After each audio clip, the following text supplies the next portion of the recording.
that policy throughout all of our institutions.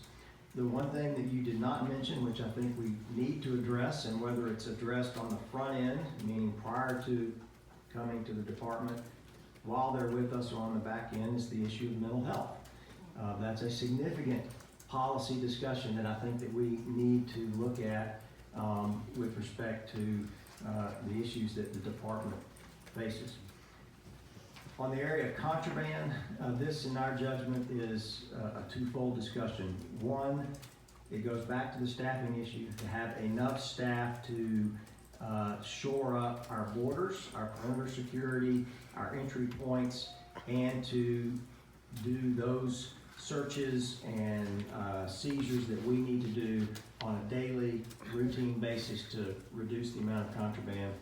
And then long-term, address contraband from a more broad perspective, from a facilities perspective. So I'll give you one example. Mountain Correctional Facility is less than 30 feet away from a major thoroughfare. And so the access that members who, individuals who may want to try to introduce contraband into our system to that facility is very easy. We routinely find cars that pull up, try to throw things over the fence and speed off. Additional staff to monitor that 24/7 would be a preventative. So there are some things that we can do. We are looking at physical barriers like netting, fencing.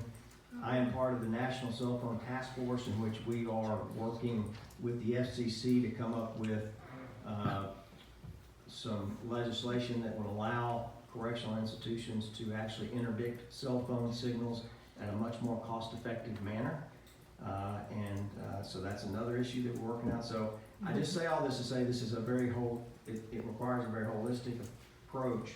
But the main policy implication for us is just a continued support for the resources that you have begun to provide as we go forward, because we are seeing some modest success with those.